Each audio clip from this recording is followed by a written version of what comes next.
Entonces buenas noches, comenzamos con el Estado Vaticano o el Estado Pontificio o el Status de la Chiesa. Y cuando uno va a hablar de la denominación que utilizan para este lugar, pues, Status de la Chiesa realmente traduce el Estado de la Iglesia. Eso no traduce Estado Vaticano ni Estado Pontificio. Textualmente traduce Estado de la Iglesia, es decir, Estado no como de situación, no, Estado como de un Estado político. ¿Sí? De manera que en su idioma nativo, lo que nos están diciendo es que es la organización política de la Iglesia en general, porque acá no nos dicen ni siquiera de la Iglesia católica, de la Iglesia romana, la organización política de la Iglesia. Es lo que traduce. De la Iglesia que gobierna el mundo, que pretende gobernar el mundo, o que efectivamente lo gobierna desde el punto de vista de la religión. Sin embargo, pues para traducción al español o a otros idiomas, entonces ya cada quien utilizará la expresión Estado Pontificio, Estado Vaticano, o como quieran, y hace referencia específicamente al mismo territorio allá en la península itálica. Y vamos a tener que darle una fecha a esto, porque ya hemos hablado muchísimo acerca de los lombardos, de cómo ellos llegaron a tomar parte del territorio, pero luego entonces vienen los francos, todas estas relaciones de poder entre que yo te reconozco para que tú seas rey y tú me reconoces para que yo sea papa, y nos ponemos de acuerdo en esto para exaltarnos a nosotros mismos y para otorgarnos poder, el poder temporal, ¿no? El poder temporal del papado, que era lo que buscaban los papas. Poder temporal es el poder terrenal, el poder de gobernar como gobierna un emperador, como gobierna un presidente, como gobierna un soberano elegido, ya sea de forma popular o por línea sucesoria, es decir, el poder temporal, el poder en la tierra. Porque podemos hablar de que existen en este momento en la Edad Media dos clases de poder. Un poder que es el espiritual, hablando desde el punto de vista del catolicismo. Estamos acá solamente tocando el catolicismo, no estamos hablando ni de lo que está ocurriendo en la India, en la China, en el Japón, en América Latina, cosas que ya hemos visto en otras ocasiones. Estamos hablando de lo que ocurre aquí en Europa medieval, en donde hay una clara división entre el poder espiritual y el poder temporal. El poder espiritual, entendido como la forma de gobierno sobre las creencias de las personas, a diferencia del poder temporal, que es la forma de gobierno sobre la política de las naciones. Como diría la Biblia, de las tribus, entendiendo que las tribus son las naciones. Entonces, hay que ponerle una fecha a esto y hemos dado la fecha del 756. ¿756 para qué? Para el nacimiento precisamente del Estado Pontificio, el nacimiento del Estado Vaticano, el nacimiento del catolicismo como tal, como organización propiamente dicha. Podemos decir que el catolicismo nace en el 756. Y alguien dirá, pero bueno, ¿y entonces qué pasa con el 313, el edicto de Constantino y todo esto? Es que hasta ahí, desde el 313 hasta esta fecha, hasta el 756, jamás los papas tuvieron un poder temporal propiamente dicho. Siempre era el emperador quien tenía el poder tanto religioso como político. Porque es que quienes nombraban, incluso muy adelantada la Edad Media, quienes nombraban funcionarios del mismo movimiento católico, no eran ni siquiera los dirigentes católicos, eran los dirigentes políticos, eran los reyes. Los reyes gobernaban tanto en lo espiritual como en lo temporal. Luego, decir que el catolicismo surge en 300 y tanto por el edicto de Constantino no es preciso. Ahí es cuando las creencias católicas comienzan a difuminarse por todo el reino, luego viene la separación de los dos imperios, varios siglos más adelante, pero no es sino hasta acá, hasta el 756, que uno puede decir que aquí surge el catolicismo como tal, como estructura. Profesor. ¿Sí? Sí, recordaba en el trabajo de la investigación que fue uno de los factores que reforzaban la duda de la autenticidad de la donación de Constantino, porque durante el gobierno de Constantino nunca la Iglesia Católica tuvo poder alguno sobre todo lo que le cedió él. Nunca tuvo ninguna participación mientras él era emperador. Así es. Ahora voy a volver a retomar un poquito acerca de la donación de Constantino y mirar algunas de las evidencias internas, externas que podemos encontrar en ese documento. Pero evidentemente la investigación que ustedes hicieron y que aspiro que hayan tenido la posibilidad de ver los videos de los compañeros, porque a través de la repetición de alguna información eso se le va quedando grabada a uno ese concepto que algo queda. Y hago un paréntesis acá. Algunos enviaron, muchos enviaron el Flipgrid, pero lo enviaron por fuera del grupo. O sea, no sé si fue que no tuvieron el conocimiento para poder enlazar al grupo. Y hay una gran cantidad de videos, casi el 40% de los videos quedaron por fuera del grupo. Evidentemente hicieron el trabajo, evidentemente enviaron el Flipgrid, pero no dentro del grupo. Entonces luego vamos a tratar de hacer una presión para la siguiente oportunidad. Pero bueno, cierro eso, que eso no tiene que ver con el tema.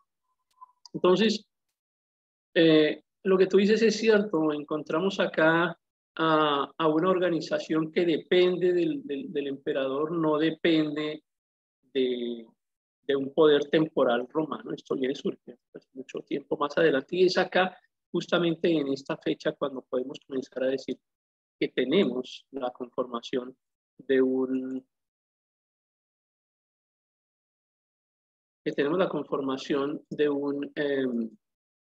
de una organización religiosa como tal. Entonces, les voy a hacer un repaso muy pequeñito aquí acerca de la donación de Constantino. Ya ustedes hicieron su investigación, por supuesto. Yo solamente quiero detallar aquí algunos conceptos. Hay unos investigadores antes de Lorenzo Valla, por supuesto que existieron otros investigadores que también intentaron demostrar que el documento pues era espurio, pero lo que pasa es que Lorenzo de Valla tenía más peso catedrático. Realmente fue por su figura, que era más importante como investigador y era muy influyente incluso dentro de la misma Roma. No es que otros no hayan visto que el documento era falso o que no lo hayan sospechado, sino era en este caso por el peso del investigador que estaba haciendo la crítica. Y él divide esto en crítica interna y crítica externa. Y vamos a hablar de Lorenzo Valla y no nos vamos a referir a otros autores, porque digamos que Lorenzo Valla resume lo que al final dijeron todos los demás. Entonces, esta crítica externa de la que vamos a hablar ahora es la que hace Lorenzo Valla. Y él establece algunos criterios por los cuales considera que el documento no es verdadero. Y el primero es que tanto el emperador como el papa no tenían la disposición real de querer hacer esa donación realmente. Yo quiero que piensen ustedes en ese momento en el emperador Constantino. Quiero que piensen en el papa, si estuviesen vivos en este instante, porque como que nosotros nos metemos allá en el contexto histórico. O sea, ¿cómo es que el emperador que ha tenido que hacer tantas cosas para poder unificar su imperio, que ha tenido que renunciar a su religión, a sus creencias, que ha tenido que matar para poder obtener territorios, ahora de un momento a otro simplemente decide que porque es que tenía lepra, entonces se lo entrego al Papa? O sea, esto no tiene absolutamente ningún sentido, pero no solo eso, sino que él no tenía la capacidad legal para hacer esa transferencia de tierras. No le correspondía, no estaba en su autoridad, no le correspondía como emperador hacerlo, no podía hacerlo. Es que el emperador también tenía límites. Por más que sea emperador, siempre los gobernantes tienen grupos de nobles, por llamarlos de alguna forma. En el transcurso de la historia han cambiado de denominación, pero digamos que el grupo de nobles, el grupo de cogobernantes, que le ayudan a controlar los territorios. Y estos territorios no eran totalmente de Constantino, le correspondían a otras personas que también lideraban esos territorios o cogobernaban esos territorios. Y al Papa tampoco le convenía venir a recibir una donación de semejantes proporciones. Primero porque él también estaba bajo un criterio de observación social. ¿Y qué van a pensar los demás de mí si yo le acepto un regalo al Papa, al emperador? ¿Qué van a pensar de mí? O sea, ¿cómo queda mi posición religiosa, mi fuerza religiosa, lo que yo promulgo, lo que yo predico, en dónde queda todo esto? Es un poco lo que Lorenzo de Valla intenta hacernos entender, que ni estaban en la intención de entregar esa donación, ni tampoco realmente había una intención de recibirla, pero realmente en manos de quién, si la donación se hubiese hecho en manos de quién permanecieron esas posesiones, porque si a ti te hacen una transferencia de un carro, de un automóvil, de un vehículo, pues te hacen la donación, pero el dueño del vehículo sigue con el vehículo en su casa, en su parqueadero, en su parqueo de su conjunto de apartamentos, no sé. Sí es tuyo, pero tú no lo puedes usar, ni lo puedes tocar, ni lo puedes vender, ni lo puedes hacer nada con eso. O sea, ¿dónde está la supuesta donación? O sea, me hacen una donación de algo que yo no puedo usar, bajo mi poder realmente no está. ¿Qué es lo que ocurre cuando miramos bajo quién estuvo ese dominio territorial y todas esas propiedades, ciudades, bienes, todo lo que supuestamente dieron bajo la donación? Si se lo dieron al Papa, ¿por qué no lo utilizó? Es otra pregunta que hace Lorenzo de Valla. Entonces, se establece que sí le dieron una donación, pero no a Silvestre, pero sí le dieron una donación a otro papa que estaba antes que él, que se llamaba Melquiades. Y al parecer sí hay una evidencia histórica de que Melquiades recibe algo, pero por haber bautizado dentro del rito católico a Constantino. Y sin embargo, la historia menciona que apenas fueron algunas cosas suficientes como para que él pudiera sobrevivir, no de una forma ostentosa, sino pues de una forma, dice Lorenzo de Valla, apenas modesta. Entonces, ¿dónde, dentro de esa crítica externa, en dónde más se menciona que semejante evento de semejantes proporciones haya ocurrido realmente? O sea, solamente dentro del propio documento de donación de Constantino. O sea, no hay otro documento, no hay otra historia, no hay un historiador, no hay otro documento que refiera que semejante evento de tal magnitud se produjo. Tendría que haber otro documento, un testimonio. Si alguien, insisto con el concepto, vamos a cambiar acá el tema del vehículo. Le van a obsequiar a usted una casa. Le obsequiaron la casa. Pero usted nunca la usó. Se la donaron, pero usted no pudo vivir en ella. Se la donaron, pero nadie supo. Nadie de su familia se enteró, ni sus vecinos, ni nadie. Es decir, no hay un documento diferente al que usted está mostrando muchísimos años después, como que a mí me donaron esta casa hace 300 años, hace 400 años me donaron esta casa y nunca la utilicé. Pero yo vengo a reclamarla ahora porque me la dieron, pero no hay ningún documento, ningún testimonio, no hay nada realmente que refuerce esa posición. Entonces, sin embargo, pues a los papas les conviene mantener esa posición, esa no creencia, esa verdad, pseudo verdad, para poder seguir configurándose como una potencia dentro de lo temporal, cosa que siempre les había sido muy difícil lograr. Sigue mencionando Lorenzo de Valla algunos otros elementos de esa crítica externa, y es si algo me pertenece, pues debe tener mi sello. Y una de las características de los reyes es que siempre, por ejemplo, acuñaban monedas o existían cartas, existían otros documentos, existía algo que realmente comprobara el derecho de posesión o el derecho de transferencia de la posesión, y eso nunca existió. Siempre seguimos encontrando monedas acuñadas con las figuras de los emperadores, nunca existió un corte en la historia relacionado con eso. Cada emperador siguió acuñando sus monedas, siguieron escribiendo sus documentos, siguieron produciéndose documentos de tipo legal, cartas dirigidas a otros reyes, relaciones diplomáticas. Jamás hay algo dentro de la historia que demuestre que realmente existe una transferencia de poder. Hay parte de la historia también con respecto al evento de la curación de la lepra. Y es que en algún momento Lorenzo de Valle encuentra que la lepra, según algunos testimonios,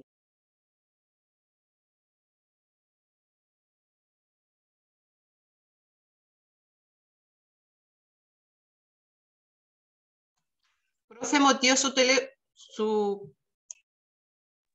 Si estamos en el año 300, pues yo creo en los dragones. Hoy en día creemos en cosas, sé yo, y cada cultura tiene unas creencias míticas propias.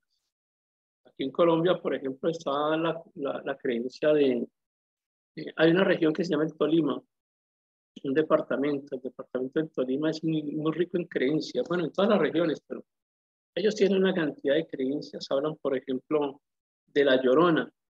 La Llorona es una mujer a la que se le perdieron los hijos y entonces sale a recorrer los lugares llorando, gritando, ¿dónde están mis hijos? Y demás. Es una creencia mítica que hay acá y que seguramente hoy en día lo podemos ver pues como eso, una creencia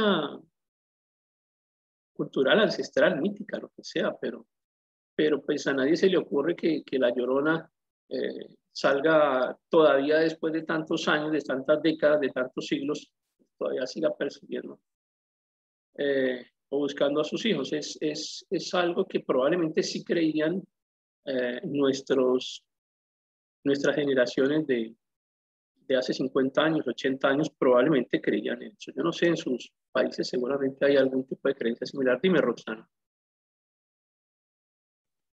Sí, aquí en Córdoba, por la Cañada es un río por debajo y está todo con tapia, ¿verdad? Es una caña. Bueno, ahí dicen que sale la Llorona, o sea, siempre, esa es como una leyenda hasta el día de hoy. Bueno, no sabía que en Argentina también estaba la Llorona. Seguramente también está en otros países, se ha regado. Esa señora se la ha pasado llorando por todos los países, entonces, mira, ya está por allá por Argentina llorando también. Y es probable que para algunos de nuestros antepasados, pues haya tenido algo de realidad. Luego, probablemente en el 300, que la lepra pudiera ser contagiada por un dragón, pues sí, era creíble por ellos. Pero hoy en día, ¿quién va a creer que existe el dragón y que el dragón pega la lepra? Y preciso se la pegó al emperador. No puede ser entendido ya sobre la época de los lombardos y sobre la época de la formación del papado, pues ese concepto ya no tenía la misma validez. O sea, los famosos dragones nunca se evidenciaron de ninguna manera por la ciencia. Así que todavía siguen existiendo en el imaginario popular, en películas para niños, bueno, películas en general en el cine. Allí siguen existiendo, pero no podemos decir que los hemos visto o que hay alguna evidencia arqueológica, científica, pues que nos demuestre la existencia de un dragón. Por aquella época también, ya cuando comienza a formarse el catolicismo como tal, pues tampoco era creíble la historia, de manera que no era creíble que pues, fuera una de las causas por las cuales Constantino hubiese decidido ceder sus derechos. Pero ustedes imagínense qué pasa con la familia de Constantino, deshonrar a sus descendientes, a los descendientes del emperador, deshonrar al Senado, deshonrar al pueblo, entregarle por lo que tanto han luchado, entregárselo ahora al Papa porque sí, porque lo sanó de una lepra que le pegó un dragón. Existen otros elementos que analiza Lorenzo de Valla, que son los fundamentos legales. Y ya no los elementos externos, sino él dice, bueno, y si esto realmente ocurrió, entonces ahora analicémoslo desde el punto de vista jurídico. Desde el punto de vista legal, vamos a mirar, bueno, sí se produjo la donación, está bien, pero es que realmente nunca ejercieron la posesión. Si la donación se hizo, no se ejerció posesión como tal, de manera que al no ejercerse posesión, se perdió el derecho. Y si esa donación hubiese sido de semejante tamaño y no se ejerció posesión, pues tampoco se puede ejercer ahora después de que haya prescrito esa posesión. Y aunque fuera adecuada el hecho de que sí se hizo la donación, pero perdió la posesión, hubo prescripción, de todas maneras, y este es uno de los puntos que más le dolió al catolicismo y probablemente por eso le fue mal a Lorenzo de Valla y su argumento no fue tenido en cuenta, y es que les dice, pero es que además los papas son bandidos, son tramposos, son ladrones, producen mucho mal. O sea, así les hubiesen dado la posesión y así no lo hubieran perdido por no haber hecho uso de ella, no tienen derecho a ella, porque es que los papas han actuado de una forma delincuencial, de manera que no es posible que tengan el derecho a ejercer o a usufructuar esa posesión. Y luego nos encontramos finalmente la crítica interna. Entre la crítica interna, que es probablemente la que más identifican ustedes cuando están haciendo sus investigaciones. Allí nos dicen, bueno, pero lo que pasa es que no hay un decreto que se llama el decreto de Graciano. Del decreto de Graciano, digamos, es el único documento, excepto la misma donación de Constantino, es el único documento que refiere a la donación de Constantino, decreto de Graciano. Claro, porque no tenían apoyo jurídico realmente, entonces dicen, no, pero espérate que sí se nombra en otro documento que se haya producido esa donación. ¿En dónde se nombra? En el decreto de Graciano. Eso resulta que cuando comienzan a analizar las copias más antiguas del decreto de Graciano se dan cuenta que lo que ocurre realmente aquí es una digresión en el orden del decreto. Una digresión es una alteración en su estructura, pero una alteración en el tiempo.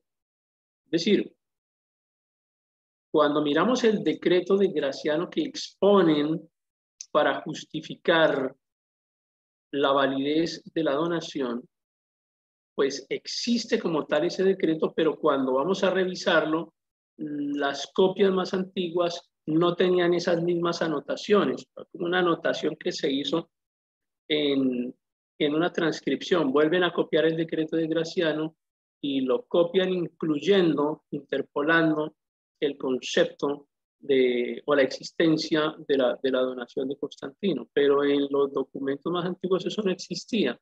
Y a eso es lo que le llamamos una digresión.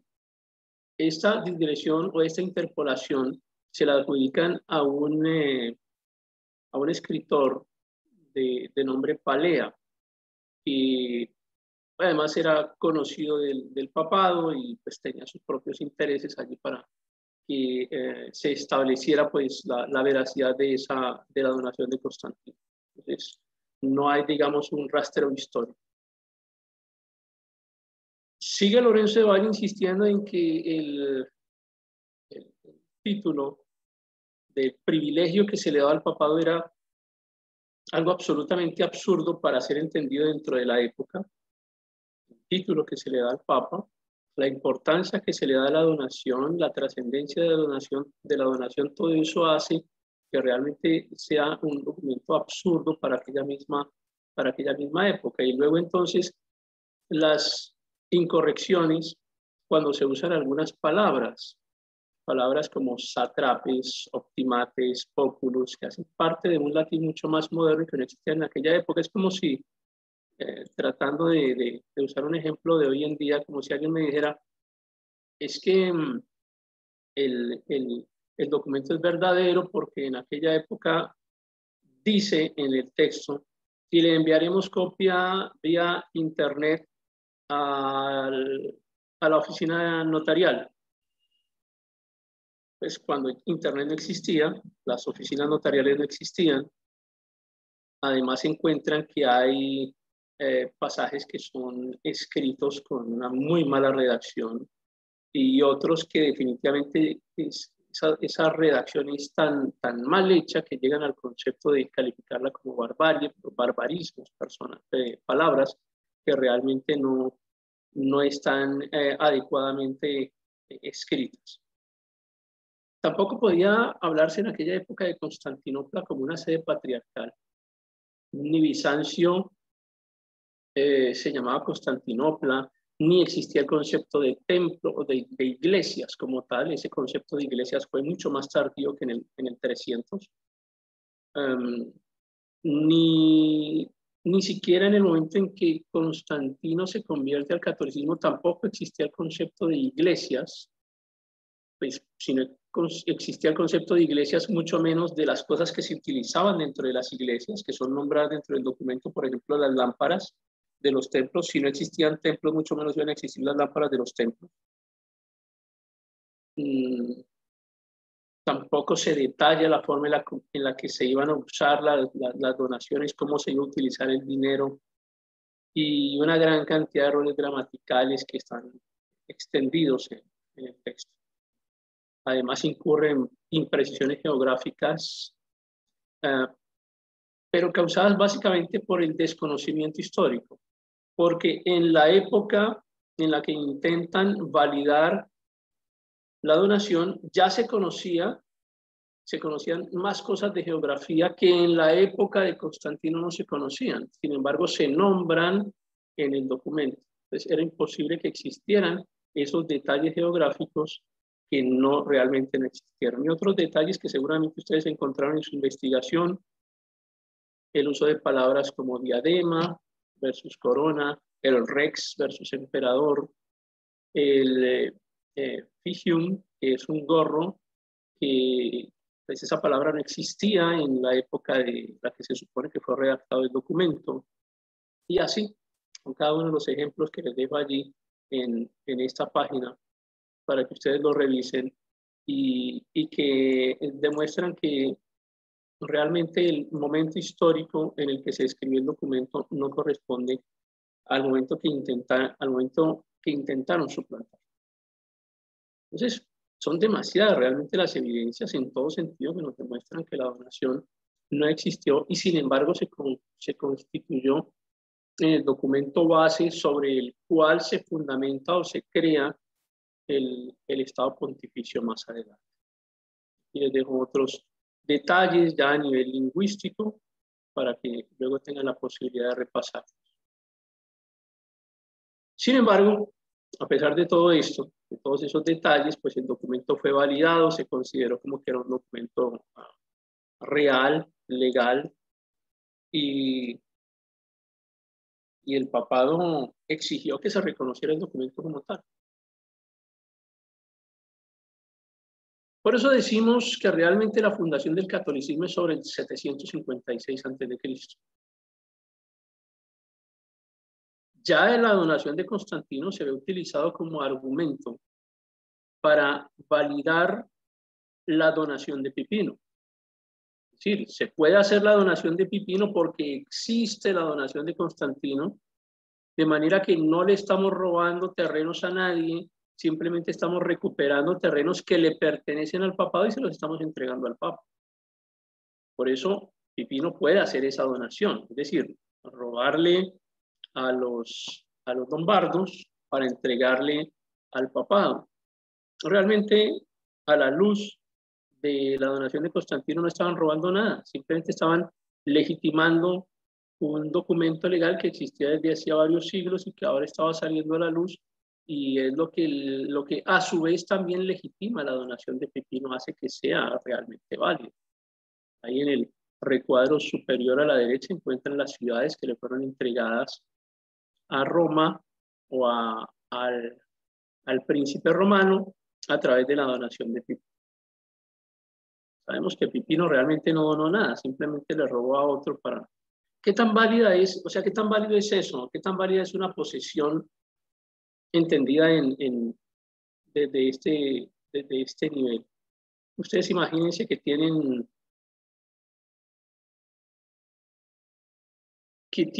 algo que es de ustedes, a ver, algo que es suyo y que nos hayan podido robar alguna vez, un teléfono móvil.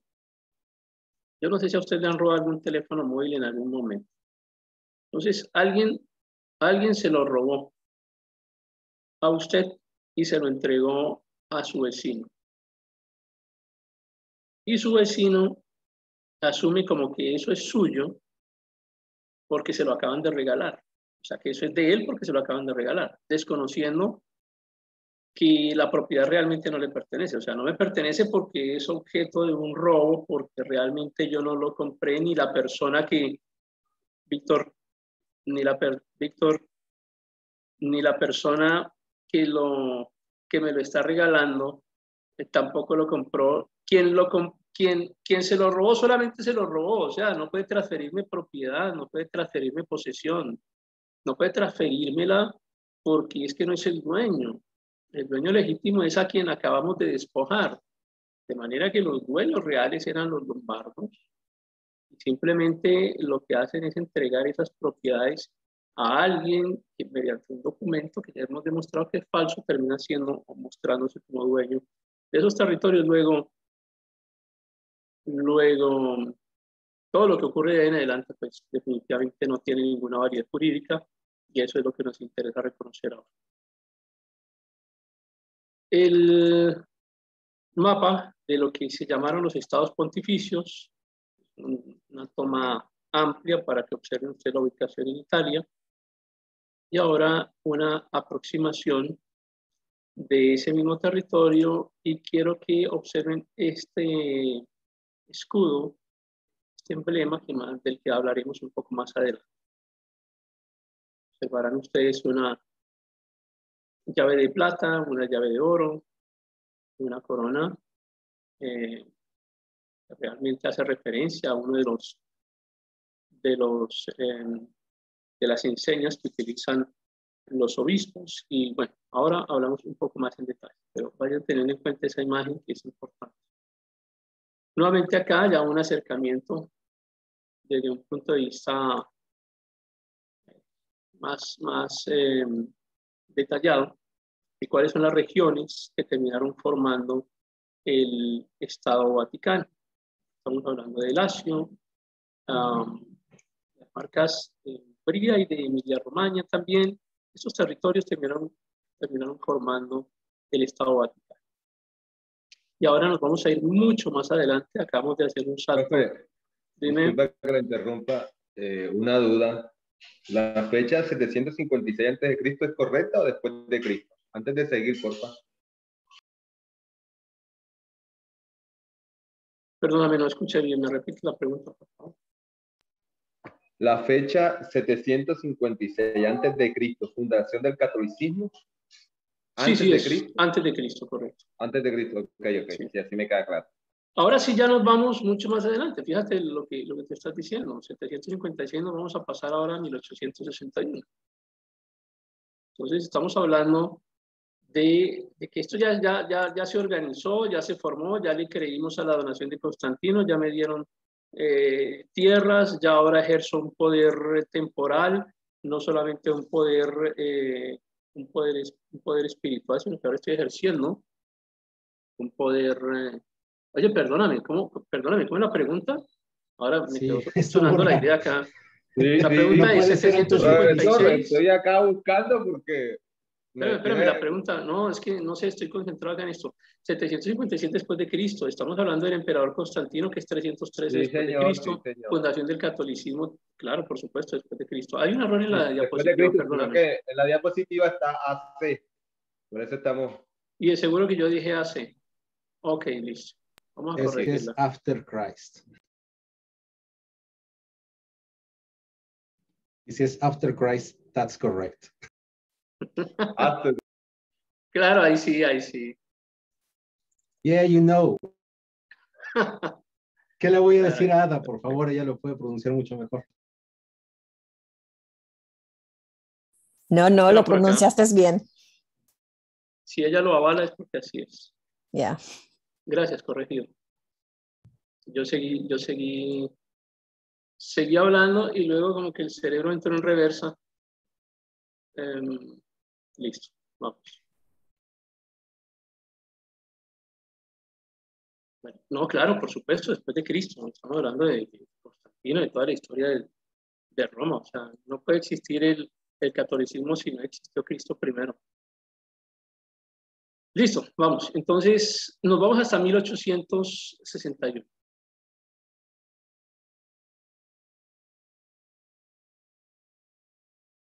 Acá Roma sigue muy relacionada con Francia y siguen teniendo problemas con Francia. A veces son enemigos, a veces son amigos. Y esa expansión de Francia las dificultades internas de Francia y luego la necesidad de Italia de conformarse en un Estado nacional. Entonces ellos ya quieren ser un Estado como los otros, ya están viendo cómo se está formando España, cómo se está conformando Francia, cómo se están organizando los alamanes, cómo en otras regiones están surgiendo nuevos conceptos de Estado, y los italianos también quieren eso, los italianos también quieren un gobierno unificado y quieren sus tierras unificadas, y se están encontrando con que están atravesados ahí en la mitad con el Estado pontificio, y ellos dicen, bueno, ¿y esto qué? O sea, estamos ya en 1861, ¿qué tenemos nosotros que ver aquí con ninguna donación de nada? Ni que tenemos que ver con lombardos, ni con pipino, ni con nada. Estamos en 1861 y nosotros queremos tener un Estado nacional y queremos configurarnos como nación. De manera que comienzan a presionar al Estado pontificio y comienzan a reducirlo de tamaño. Inicialmente se reduce a Lacio y siguen avanzando sobre Roma. Y al final ocurre lo que no pudieron hacer ni los francos ni los lombardos, lo hacen los mismos italianos, que es la toma de Roma.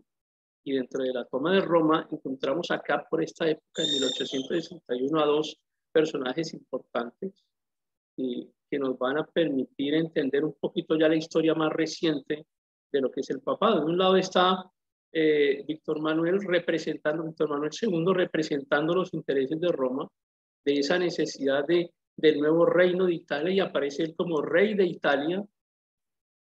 Y de otra parte aparece el Papa Pío IX, que está representando los intereses del Estado pontificio.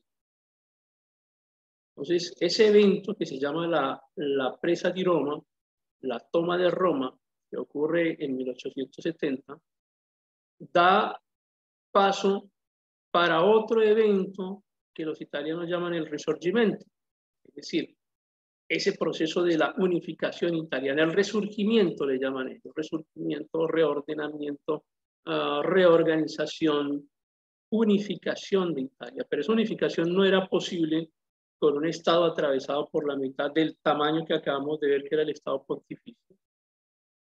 Entonces este Víctor Manuel III termina siendo el último rey de Cerdeña, pero a la vez se convierte en el primer rey de Italia. Y tanto Roma como Lacio son finalmente anexadas a Italia. Es en este momento en que el Estado Vaticano se reduce muchísimo, queda casi conformado con el tamaño que está actualmente. Y los personajes que hacen parte de la historia inicialmente son estos dos: el rey de Italia y el Papa, que además representaba no solo el poder espiritual, sino el poder temporal de los estados pontificios. Y seguramente eso era lo que más le molestaba a Roma para poder lograr esa reunificación, para poder hacer ese gran sueño, cumplir ese gran sueño de la unificación italiana. Pues no era posible porque el Estado Vaticano el Estado Vaticano ejercía un poder temporal, o sea, ejercía un poder político como tal.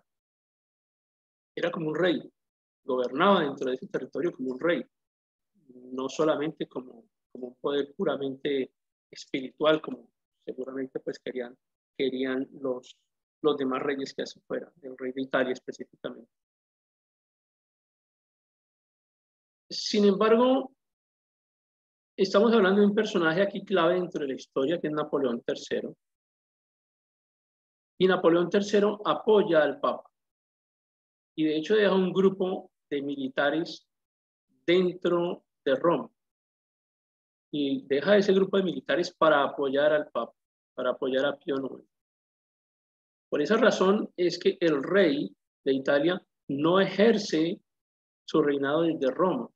Porque a pesar de que políticamente la habían anexionado, no eran ellos quienes realmente gobernaban en ese territorio o lo dirigían, porque Roma, o el Papa más bien, tenía un apoyo de parte de los franceses, pero el tema en Francia comienza a complicarse. Y entonces hay un momento en donde le toca a los franceses retirarse porque tienen que ir a pelear allá en su tierra.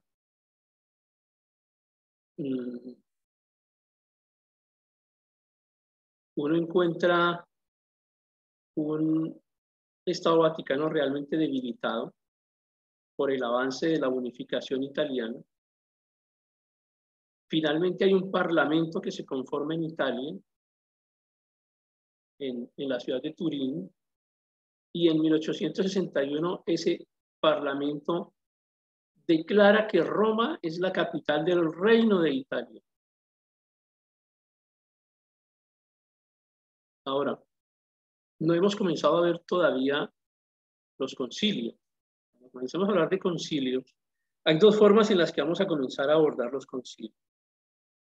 Una desde el punto de vista geográfico,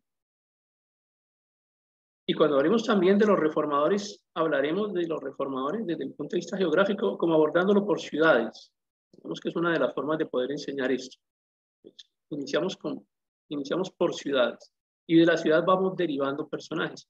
Y otra que es a través de líneas históricas como la que estamos haciendo en este instante. Entonces vamos a ver que dentro de esa línea histórica aparece que en 1870, aquí apenas unos años después de que el primer parlamento de Italia declara que Roma es la capital del Reino de Italia, un concilio del catolicismo, que se llama el Concilio Vaticano I, declara la infalibilidad del Papa. Entonces, por primera vez se entiende que el Papa no se equivoca. Quien ejerce como Papa no se equivoca nunca en nada de lo que dice. O sea, si el tipo dice que es antes de Cristo, es porque es antes de Cristo, y ni se te ocurra llevarme la contraria porque es antes de Cristo, que no vamos a corregir la diapositiva. Entonces, en eso consiste el concepto de la infalibilidad del Papa. No hay equivocación que valga. Lo que salga de su boca, eso es, y no hay otra. Y ese concepto es muy importante. Ese concepto es importante incluso porque además rige hasta hoy en día. Lo que nosotros entendemos es que si el Papa no se equivoca, ¿quiénes se equivocan? Pues todos los demás. Se equivocan los reyes, se equivocan los emperadores, se equivoca el pueblo, se equivocan los obispos, se equivoca todo el mundo. El Papa no se equivoca. Y esto comienza a ejercer un peso político importante dentro de la existencia del Estado Pontificio, que estaba siendo disminuido en cuanto a su territorio, pero todavía luchaba, peleaba por tener el poder que habían ejercido durante casi 1116 años. Entonces se inicia esta guerra que vamos a llamar como la guerra franco-prusiana, y este Napoleón III, que tenía su gente acantonada allá en Roma defendiendo al Papa, pues le toca devolverse. Tiene que quitar a sus soldados, y por fin el rey, Víctor Manuel, pues como para que el Papa no se viera tan mal, como para que no se viera como tan humillado, tan ofendido. Entonces le manda una carta diciéndole que él sí va a entrar a Roma, él definitivamente va a meterse en Roma, pero que los soldados que mandan no son para arrestarlo, ni para atacarlo, ni nada de eso. Son para protegerlo, para cuidarlo. Entonces es como una salida diplomática como para darle algo al Papa que tenga que decir.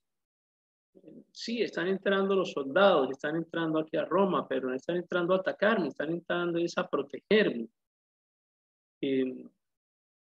Y esto es un concepto importante porque buscaba como darle una salida diplomática al Papa para que no quedara mal delante de ya esa gran organización romana que estaba existiendo.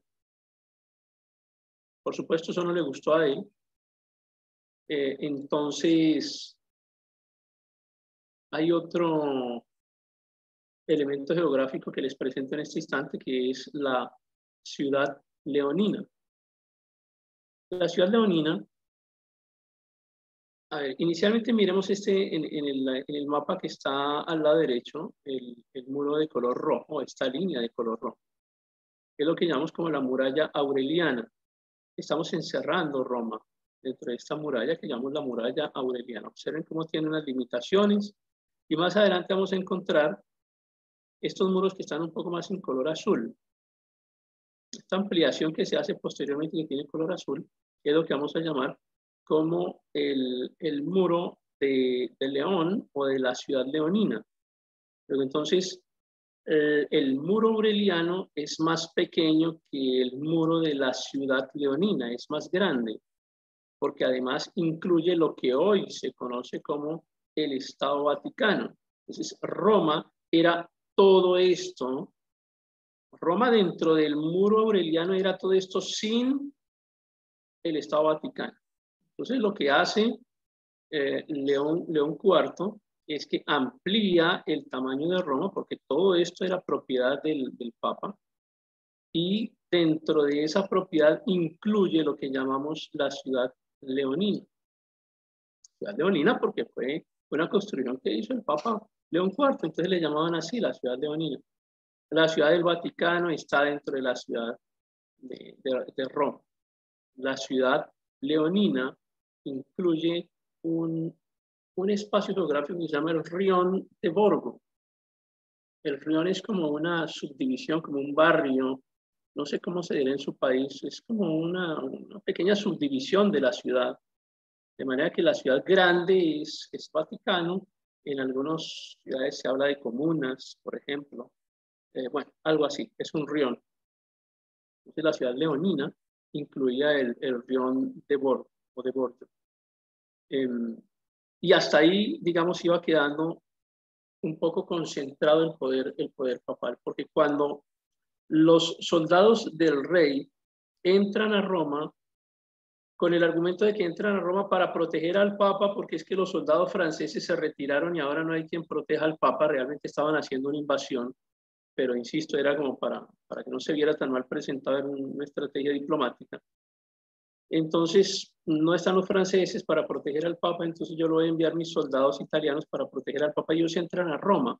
En ese momento, el Papa se retira a este enclave que es la ciudad leonina, lo que hoy se conoce como el Vaticano. Él se refugia, realmente él sale de Roma, deja de circular por Roma y va y se resguarda allá en la ciudad leonina, que es, insisto, lo que conocemos hoy como el Estado Vaticano, la ciudad del Vaticano.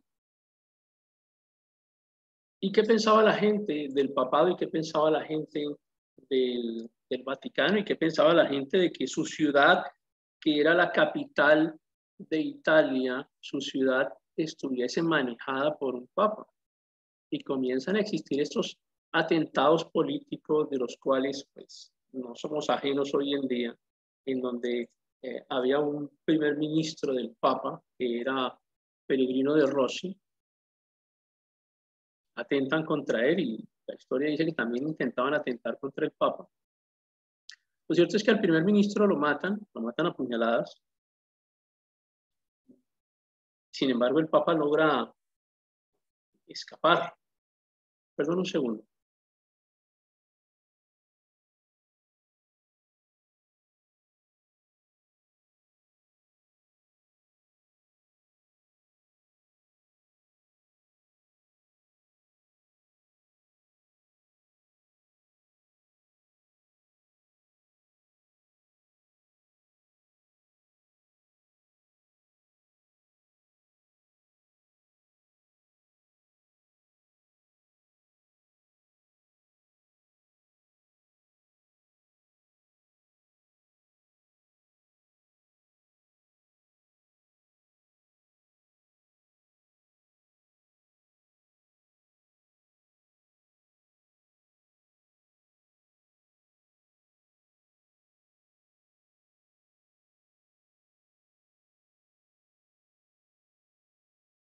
Entonces realmente decimos que, pues sí, el Papa se escapa de Roma, inicialmente se refugia en la ciudad leonina, luego termina pidiendo ayuda, como siempre, a Francia, a España, que son países evidentemente muy católicos, como lo hemos visto en la historia. Solicita la ayuda de Austria, también de la región de Nápoles, y terminan, digamos, restituyendo o restaurando el Estado Pontificio, pero no en la extensión en la que existía antes de la invasión de Roma. Pero la gente, el pueblo, en las calles sentía que el Papa era un traidor a Italia. Sentía que no era alguien que estuviese apoyando la conformación del Estado italiano, sino era alguien que obstaculizaba la conformación de ese Estado. Por allá en 1850, el Papa regresa a Roma, pero llega a ocupar ya un escenario muy pequeño en lo que vamos a conocer hoy como la sede vaticana, el Estado Vaticano. Aquí tienen a la derecha el general Rafael Cadorna, que fue quien entró a Roma y obliga, digamos, a que el Papa se repliegue. Esta problemática pues, fue entendida ya con el tiempo. Estamos hablando de una época muy, muy moderna, ya estamos entendiendo que la gente tenía un concepto más claro de lo que es el catolicismo y había una fuerte tradición entre la historia que logró formar el catolicismo, fuertemente enraizada en la cultura, en la mente y en el pensamiento de las personas del mundo, especialmente europeo y americano.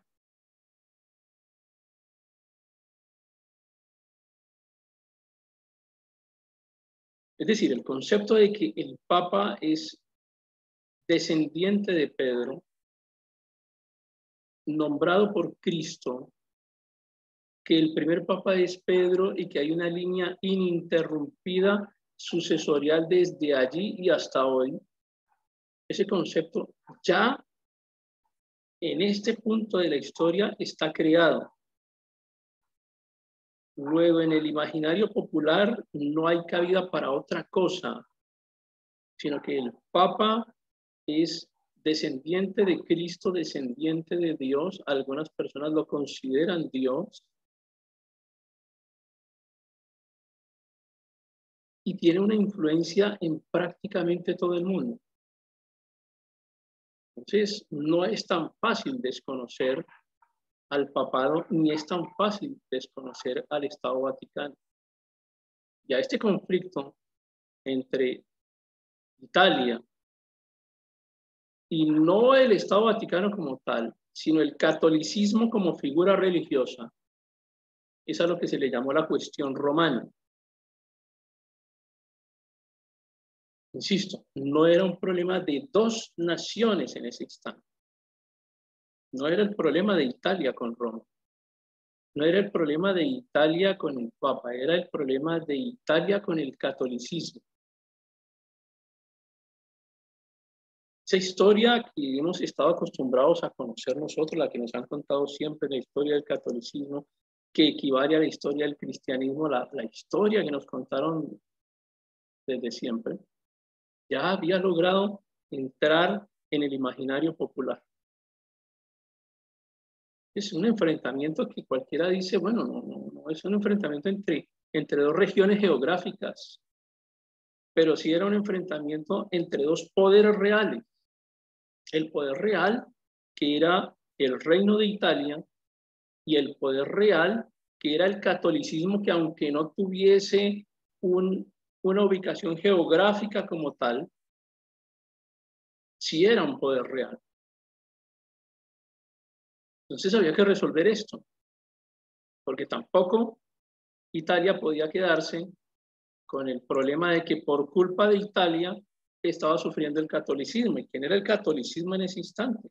El catolicismo eran todas las personas que creían en la organización católica, que creían en la descendencia del Papa como la descendencia de Jesús.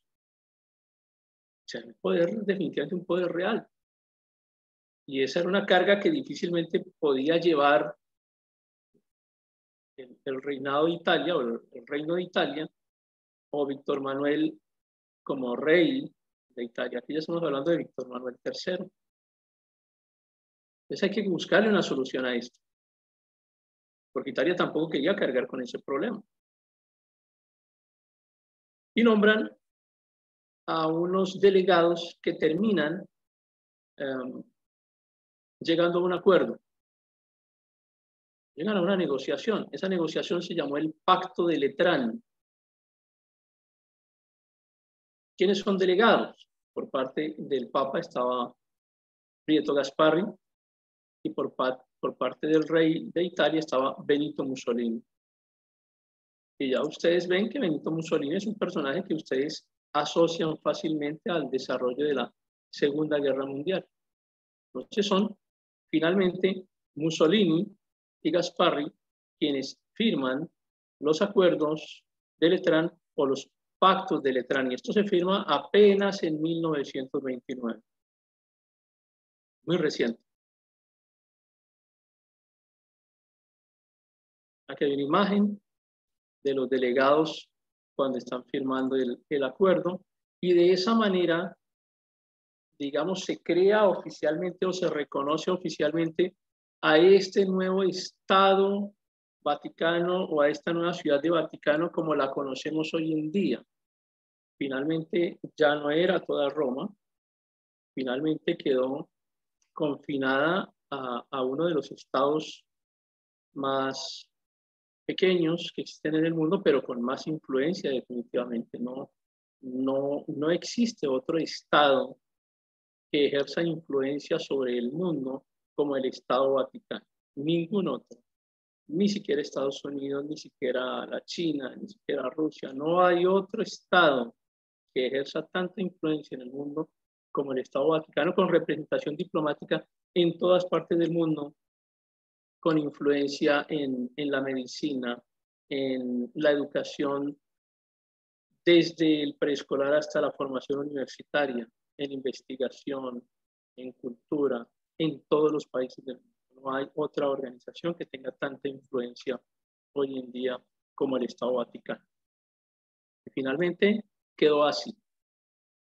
Ahí tienen el Estado Vaticano, reducido básicamente a lo que es la ciudad leonina, pero por supuesto en su interior manteniendo el monte del cual hablamos en la clase anterior, el Monte Vaticano.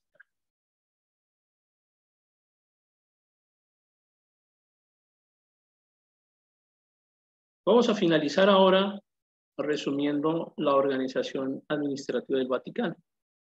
Entonces, hoy en día el Vaticano tiene, digamos, 5 grupos grandes de una organización interna que se articula muy eficientemente entre cada uno de ellos. Primero, una Secretaría de Estado, que ya vamos a ver cómo se subdivide en 2 elementos. Luego miraremos las congregaciones, los tribunales, los consejos pontificios y las oficinas. Varias de estas cosas tendrán que repasarlas para poder tratar de comprender un poco cómo se organizan, cuál es su funcionamiento en general, pero primero hablemos de la Secretaría de Estado, que además está presidida por un cardenal que se llama así el secretario de Estado. En muchos países, el secretario de Estado equivale al ministro de gobierno, al ministro de Estado. Bueno, esa es la función que cumple el secretario de Estado. Y como es una secretaría, se encarga principalmente de dos tareas. Una, atender todo lo que tiene que ver con el servicio del Papa de forma cotidiana. Esa es como la sección primera de la Secretaría de Estado. Que tiene una sección segunda, que básicamente es una función diplomática, se encarga de las relaciones con los demás estados. Entonces, esta es la Secretaría de Estado, que se subdivide en dos, sección primera, sección segunda. La sección primera está toda para atender al Papa y la sección segunda para atender a las diferentes naciones, a los demás estados. Hablamos de las congregaciones, algunas de las cuales son ya conocidas por ustedes, ya sea porque hayan participado dentro del catolicismo o porque históricamente ya las hemos estado analizando. Y está la Congregación para la Doctrina de la Fe, que en algún momento hablamos de ella y la conocemos como la Inquisición. Van a encontrar ustedes que varios de los nombres que utiliza la organización romana pues son nombres elegantes, bonitos, con el objetivo de tener un buen impacto dentro de la población, dentro de sus relaciones diplomáticas. O sea, a nadie se le ocurre hoy llamar a una de sus dependencias la Santa Inquisición. O sea, no se les ocurre a ellos en este instante llamarla de esa forma. Entonces, a pesar de que es la misma organización, le llaman la Congregación para la Doctrina de la Fe. Para la doctrina de la fe, es decir, es quien define la línea de fe, la línea doctrinal. Depende específicamente del Papa, por supuesto. Hay otra congregación que es para las iglesias orientales, por supuesto, para no perder esa relación diplomática con todo lo que es Oriente. Y ya ustedes conocen un poco lo que ocurrió a nivel del cisma. Entonces, la idea es que ellos siempre han querido, pues, tener la posibilidad de reunificarse nuevamente entre Oriente y Occidente, entendidos como la dispersión o el cisma del Imperio Romano, visto desde el punto de vista del catolicismo. Dentro de esas congregaciones hay unas muy especiales que tienen una categoría superior, a la que vamos a llamar dicasterio. Entonces, un dicasterio es una organización, pero muy especializada, que tiene un control especial, un control posterior, digamos que tiene más poder que otras congregaciones. Un dicasterio tiene un poder especial. En este caso, y además tiene unas asignaciones específicas. La Congregación para las Iglesias Orientales tiene que ver con el Sinaí, tiene que ver con Eritrea, tiene que ver con Etiopía, con Bulgaria, con Grecia, con Palestina, con Siria, regiones de conflicto. La Congregación del Culto Divino y de la Disciplina de los Sacramentos, que antiguamente se llamaba la Congregación de Ritos, y es que establece cómo debe realizarse una liturgia, cuáles son los rituales, pero es muy detallado. Ustedes dicen en qué momento se hace la liturgia o en qué momento se hace un ritual, cómo debe hacerse, durante cuánto tiempo, va precedido de qué, posteriormente qué se hace. O sea, es muy detallado el rito religioso. La Congregación del Culto Divino y de la Disciplina de los Sacramentos es la que detalla la forma en la que se expresa el rito de la religión. La Congregación para las Causas de los Santos es la que define quiénes son santos. Independientemente de que la Biblia, la palabra de Dios, exprese quiénes son santos, acá no ese es el concepto. Acá es esta congregación quien dice quién es santo, pero no opera sola. La Congregación para la Causa de los Santos dice quiénes son santos, pero tiene que hacerlo en conjunto con la Congregación para la Doctrina de la Fe, porque hay un análisis de la línea doctrinal utilizada por ese que van a nombrar como santo. Se recuerden que en el catolicismo hay dos clases, uno que es el beato y otro que es el canonizado santo como tal. Entonces ellos definen a quién beatifican para posteriormente canonizar, y el Papa interviene directamente en ese proceso de beatificación y canonización a través de la línea doctrinal que viene desde la Congregación para la Doctrina de la Fe. Esa congregación para la causa de los santos es la que define quiénes son los doctores del catolicismo y define la autenticidad de las reliquias, entendidas las reliquias como los objetos de culto.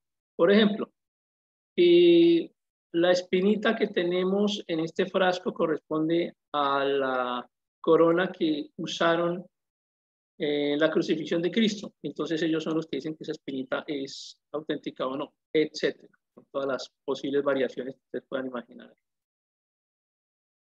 La congregación de los obispos es quien dice quién va a ser obispo. Digamos que es como una especie de oficina de personal que analiza las hojas de vida de quienes van a ser obispos y se los proponen al Papa, y el Papa pues finalmente toma la decisión. Pero también la congregación para los obispos organiza lo que llamamos como la visita ad limina. La visita ad limina es que los obispos de las diferentes diócesis de todo el mundo tienen que informar en algún momento al Papa de su gestión, y eso lo hacen a título personal, es decir, en algún momento tienen que viajar a Roma.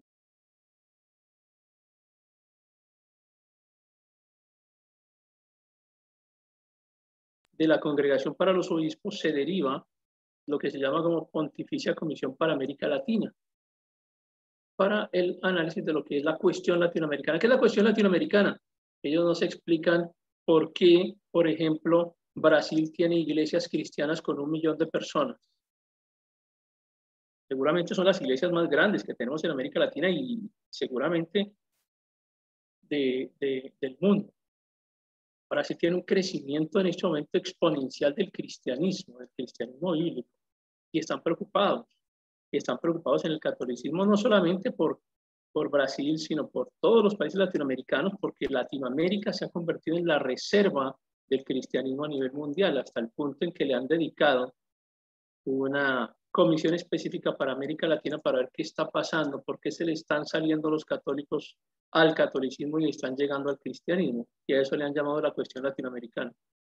La Congregación para la Evangelización de los Pueblos, que es lo que antes se llamaba como la Sagrada Congregación para la Propagación de la Fe.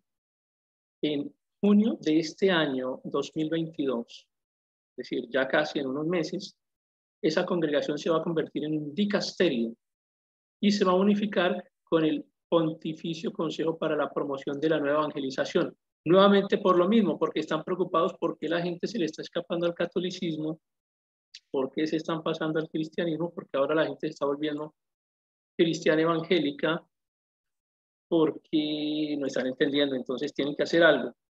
Y en junio del 2022 van a elevar esa congregación para la evangelización de los pueblos, le van a dar mucho más poder para que pueda, ya como dicasterio, tratar de impedir que la gente se siga retirando del catolicismo. La congregación para los clérigos, que tiene 4 secciones. La congregación para los clérigos, o sea, la gente que está, digamos, la base de los sacerdotes católicos. Entonces, hay una congregación especial que se encarga, por ejemplo, de definir el programa académico que van a cursar, de establecer el control sobre los seminarios, pero también, desde el punto de vista administrativo, controla los bienes, las propiedades que pertenecen al catolicismo alrededor del mundo. Se encargan de la nómina de sus trabajadores, se encargan del pago de impuestos, se encargan de que si una propiedad le pertenece al catolicismo, pues que los documentos estén en regla. Y una sección que se llama la sección de dispensas. La sección de dispensas básicamente se encarga de ordenar los clérigos. Ya finalizando la organización con respecto a las congregaciones, está la Comisión para la Conservación del Patrimonio Histórico y Artístico, que hace eso, buscar los patrimonios que puedan ser considerados como arte, establecerles un valor en dinero, un valor nominal, y mantener esos activos bajo cuidado y bajo conservación. La Congregación para los Institutos de la Vida Consagrada y las Sociedades de la Vida Apostólica, lo que hace es nuevamente tratar de influir sobre América Latina, pero esta vez estableciendo alianzas sociales. Entonces crean o buscan organizaciones como asociaciones, fundaciones, organizaciones de barrio, es decir, adoctrinar desde las organizaciones civiles y culturales existentes en América Latina con el fin de poder evitar la pérdida de creyentes en el catolicismo. Y la congregación de los seminarios e instituciones de estudio, que está destinada para fundar colegios para niños o para jóvenes, y las universidades católicas, que seguramente en su país también hay universidades católicas. Con respecto a los tribunales, estamos hablando de que es un Estado, y el Estado pues tiene su rama judicial. Entonces existen los tribunales, está la penitenciaría apostólica, que es la que concede absoluciones, dispensas. Tiene una historia larga de este tema de la penitenciaría apostólica, desde la venta de las indulgencias hasta cubrir favores a través de absoluciones, y luego lo haremos ya cuando estemos más adelante en los concilios, haremos énfasis en esto. Tribunal Supremo de la Asignatura Apostólica. Entonces este tiene el nivel de dicasterio y es el Tribunal Supremo, o sea, la máxima autoridad judicial del Estado Vaticano. Es como la Corte Suprema, como en Colombia sería como la Corte Constitucional. La Corte Constitucional de su país, el máximo organismo que existe. Eso es el Tribunal Supremo de la Asignatura. Y el Tribunal de la Rota Romana, que es un tribunal de apelaciones, es decir, es un tribunal de segunda instancia. Tenemos entonces ahora los consejos pontificios. Consejos pontificios, gente que se encarga de asesorar, son organismos asesores. El Consejo para los Laicos, que aconseja sobre qué debemos hacer con los laicos, cómo debemos establecer relaciones con ellos, cómo debemos mejorar cómo podemos articular nuevas estrategias con los laicos para poder seguir avanzando dentro de nuestro plan de expansión del catolicismo. El Pontificio Consejo para el Fomento de la Unidad de los Cristianos, que se encarga no solo de observar cómo van las otras religiones, sino de tender puentes con otras religiones, establecer acuerdos con otras religiones. Y es posible que hayan visto algunos de nuestros líderes de la Iglesia cristiana reunidos con líderes del catolicismo, hablando de cosas. Hemos visto cantantes, hemos visto pastores, hemos visto ministros importantes de iglesias cristianas latinoamericanas y del mundo que se reúnen con el catolicismo para establecer relaciones. Recuerden ustedes que uno de los objetivos del catolicismo en este momento es el establecimiento de una religión única. En este momento se está construyendo en Europa un templo que es el templo de las religiones, en donde no importa tú eres musulmán, tú eres judío, tú eres católico, igual no vamos a tener ninguna figura ahí adentro, todos nos vamos a entender, Dios es el mismo para todos, no tenemos ninguna diferencia, todos somos hermanos, etcétera, etcétera. Ya ustedes saben para dónde va eso desde el punto de vista de la visión de las revelaciones del Apocalipsis. El Pontificio Consejo para la Familia, que trata de influir sobre las organizaciones familiares, y de allí surge el concepto de una nueva familia, de que familia no es solamente papá y mamá, sino que hay otras clases de familias establecidas por dos hombres, por dos mujeres, por lo que sea, todas las cosas que ustedes ya conocen. El Pontificio Consejo de Justicia y Paz, que habla de derechos humanos y que tiene una gran influencia en la política actualmente. Todo este concepto del neocomunismo, todo el concepto del progresismo, surge del Pontificio Consejo de Justicia y Paz, que es el que nos habla de derechos humanos, de establecer relaciones con oficinas de derechos humanos en todos los países, de que hay que respetar los derechos a la gente. Quien quiera pensar que no es mujer sino hombre, o no es hombre sino mujer, o quien quiera pensar que es una vaca, o qué sé yo, o sea, todas las derivaciones que ustedes imaginan que existen hoy en día, que no parecen un poco estrambóticas o extrañas, pero bueno. Quien tenga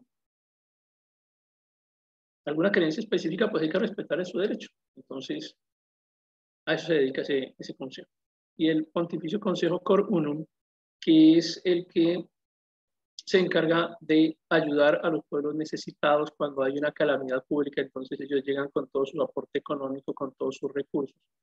Yo no he hecho seguimiento de esto al catolicismo, realmente no me interesa, pero no sé si es que porque no le he hecho seguimiento, pero yo nunca he visto que ante una calamidad pública, una necesidad específica, llegue esta organización como tal, llevando dinero, llevando recursos directamente provenientes de Vaticano. No sé si exista y la verdad no me atrevo a mencionarlo en este instante, porque lo desconozco. El Consejo para la Atención Espiritual de Migrantes, entonces todos los países tienen migrantes y hay un grupo específico que se encarga de que si tú eres migrante, estás en otro país, entonces te vamos a atender desde el catolicismo.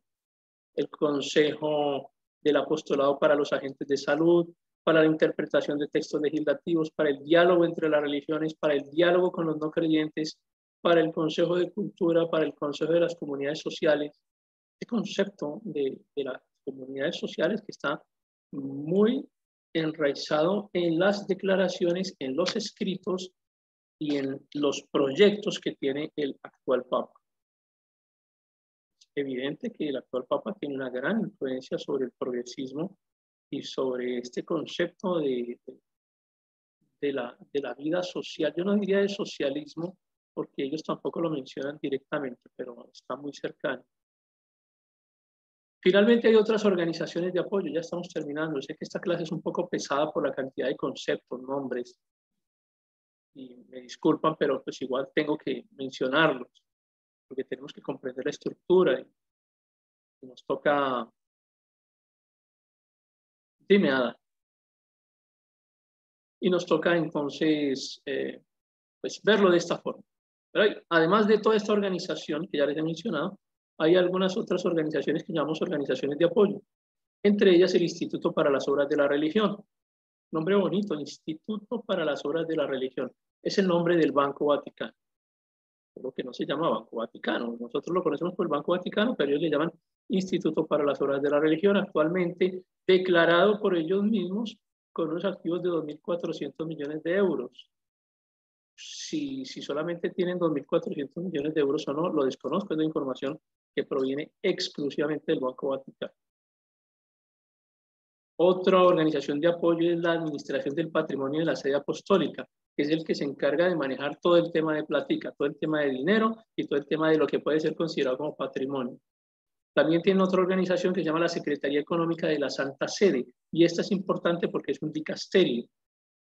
Y entonces se encarga de velar por todas las actividades económicas de la Ciudad del Vaticano. Entonces, como ustedes ven, a nivel de dinero hay varias organizaciones para el control, para el manejo del dinero, pues para el manejo de los recursos que se consideran como públicos dentro del Vaticano. Hay otra organización de apoyo que se llama el Denario, o que se llama el Óbolo de San Pedro. Todas las diócesis de católicos en todo el mundo le hacen una donación al Papa. Es como una especie de colecta que se hace el domingo más cercano a la fiesta de San Pedro y San Pablo en el mundo. Entonces recogen un dinero y ese dinero llega también para el Papa. Se declaró la última vez alrededor de 69, 70 millones de dólares como recaudación que le fue enviada, dicho por ellos. Desconozco si es más o menos, pero es la información oficial que tenemos. Y finalmente, les hablo de este personaje, que es el encargado de resolver la sede vacante. Cuando el Papa se muere, hay una figura que en ese momento es Kevin Farrell. Kevin Farrell es, por supuesto, es obispo y se encarga de decir, publicar, declarar que el Papa se murió y que queda la sede vacante. Vamos a contar un poquito la historia acerca de este personaje. La nomenclatura que se usa hoy en día para referirnos al cargo que Kevin Farrell ocupa no es la misma de siempre. Antes se llamaba archidiácono. Archidiácono, siguiendo un poquito la tradición de los reyes medievales. Entonces hay un personaje que se llama Gerardo de Borgoña, que lo encuentran ustedes allá al lado derecho de su pantalla. Gerardo de Borgoña fue papa bajo el seudónimo de Nicolás II. Gerardo de Borgoña tenía un personaje muy leal, que era Hildebrando di Suana, que llegó a ser papa bajo el seudónimo de Gregorio VII. Este Gregorio VII era malo, era desleal con las personas que le habían provisto beneficio. Hildebrando di Suana fue nombrado archidiácono por Gerardo de Borgoña. Una de las funciones del archidiácono era ser oficial de la Cámara del Tesoro. La Cámara del Tesoro, que guardaba las riquezas del Vaticano. De manera que era un funcionario de lo que en aquella época se llamaba la corte papal, porque recuerden que ejercía un poder terrenal también. Entonces, era el que manejaba lo que entraba y lo que salía en dinero.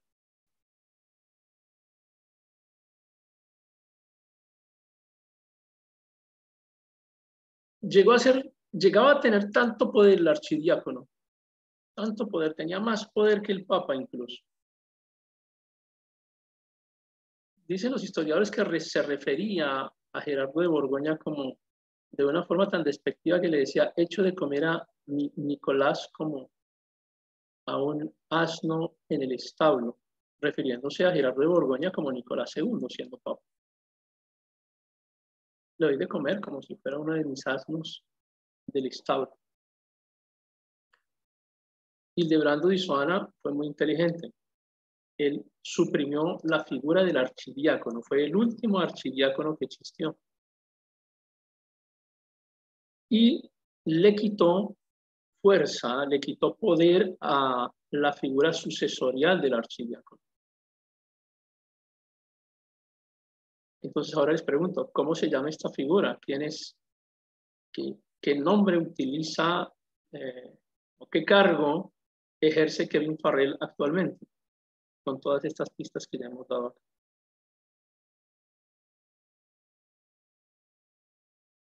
Pues aunque tiene otro nombre, es el archidiácono, ¿no? Sí, ahora no existe el archidiácono porque Hildebrando di Suana lo acabó. Y hoy en día existe Kevin Farrell, que es quien pasó a ocupar ese cargo. ¿Cuál es el cargo de ellos actualmente? ¿Cómo se llaman? Además, tiene una función específica, ya hemos mencionado, que es el que se encarga de decirle al catolicismo que el Papa se murió. El protocolo es el siguiente. Él se para al lado derecho del Papa que está muerto, o que creen que está muerto. Evidentemente está muerto, ¿no? Porque ya lo ha declarado un médico, pero él se para al lado derecho del Papa y lo llama 3 veces por su nombre. Y como no responde, entonces le toca la cabeza, le golpea la cabeza. Y como no responde, entonces él expresa, el Papa ha muerto.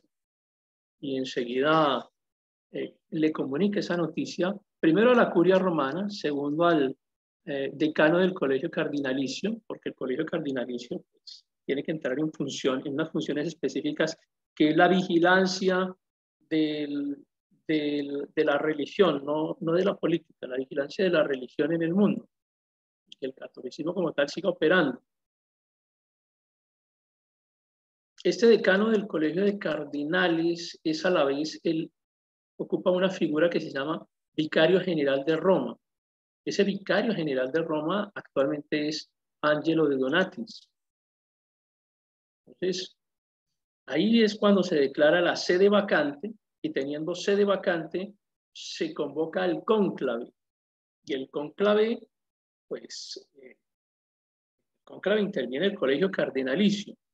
Entonces, mientras tanto, Kevin Farrell queda como jefe de Estado en funciones. Fíjense que se muere el Papa y digamos como que se dividen las funciones. Por un lado está el colegio cardinalicio, que se encarga de mantener, a ver si lo digo de esta forma, de mantener la vigilancia espiritual del catolicismo. Mientras que esta otra figura que ejerce Kevin Farrell es el jefe de Estado en funciones. ¿Cuál es el cargo de Kevin Farrell? Vicario. ¿El qué? ¿No dijo que era el vicario? No, jefe de Estado de funciones. Sí, pero tiene un nombre específico que está en el centro de su pantalla. Es el camarlengo.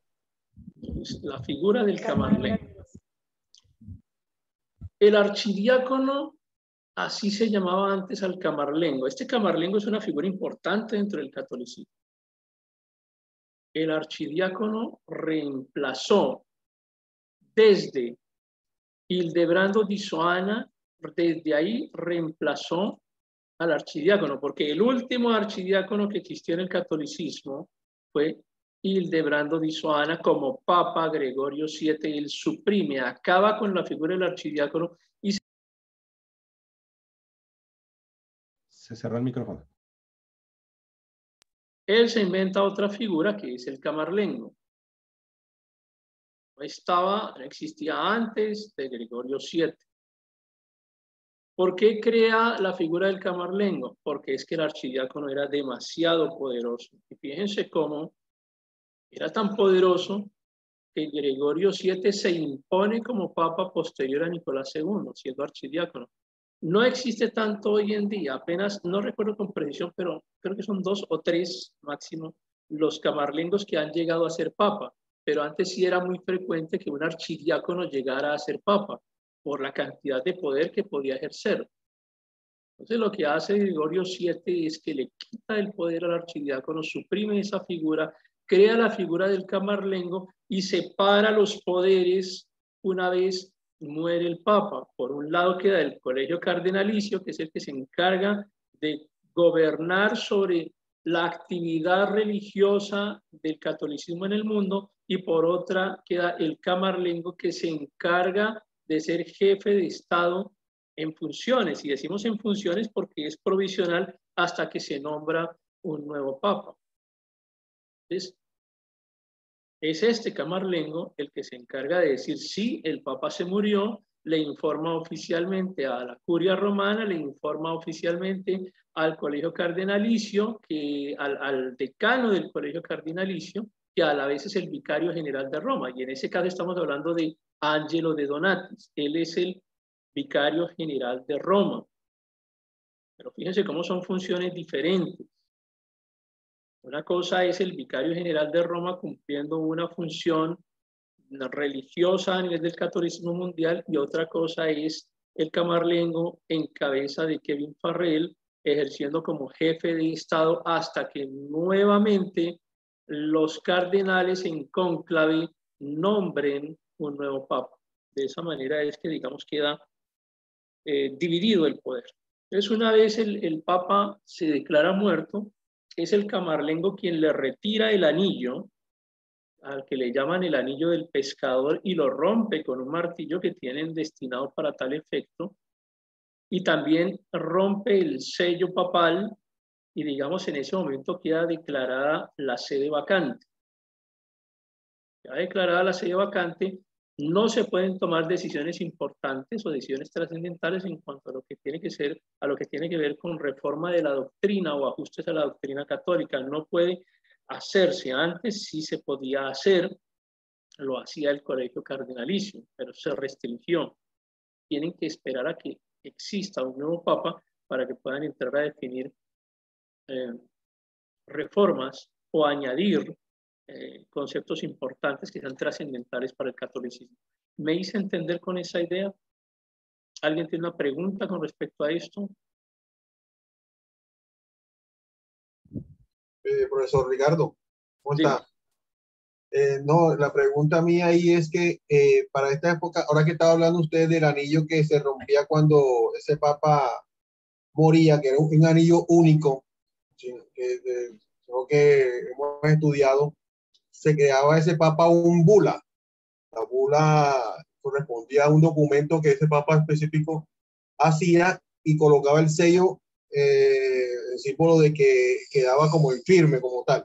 Eso en esta época también se precedía o todavía está activo este documento.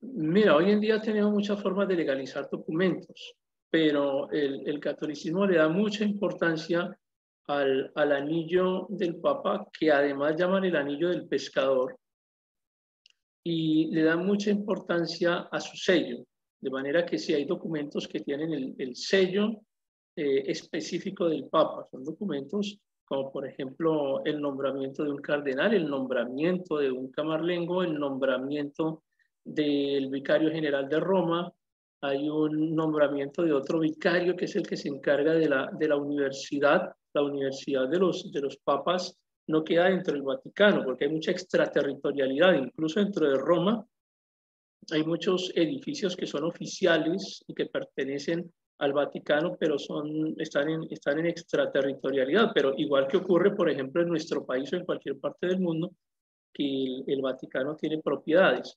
Entonces, sí hay un sentido de autoridad todavía en ello. Sí, por supuesto que lo usan. Cuando el Papa muere, les decía, recuerdan, les decía ya hace un rato, fíjense en esta imagen, están las llaves. Entonces él se quita, fíjense cómo Kevin Farrell en su cabeza utiliza, se me va el nombre en este instante, el nombre del gorrito, perdónenme que se me fue ese nombre. Se quita el gorrito cardinalicio, cruza las llaves sobre él, una llave de plata, una llave de oro y el bastón. Y entonces, mediante esa disposición, se establece pues que la figura del papado está vacante y que hay que esperar a ver qué surge del cónclave.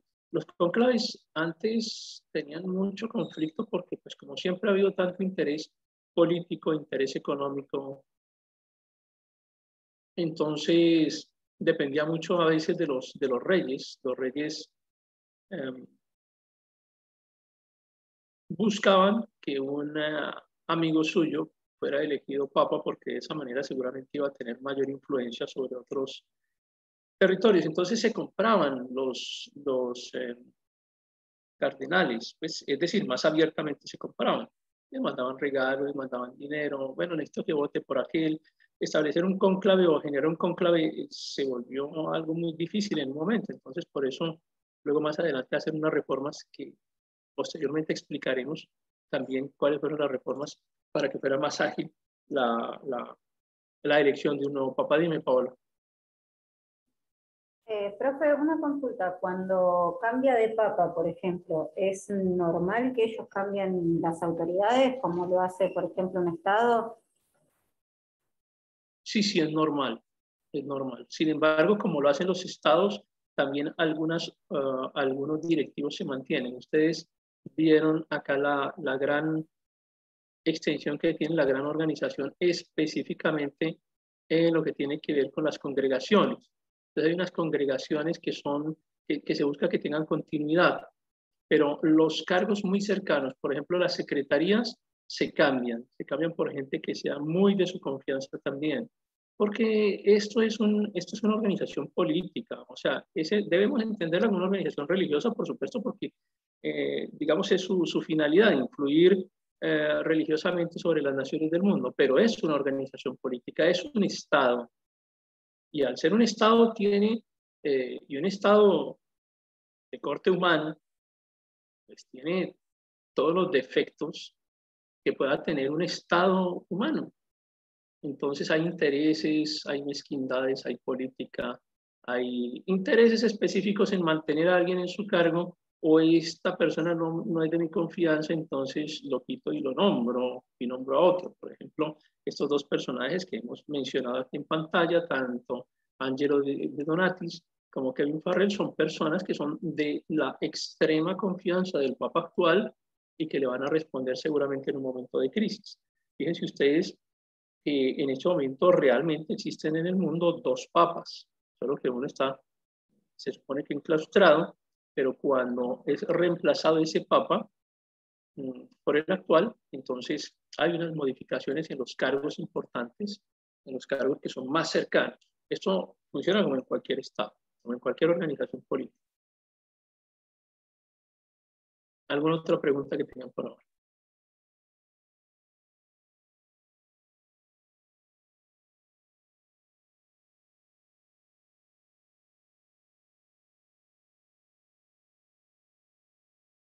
Uy, con razón que se estaban durmiendo, nos demoramos casi 2 horas.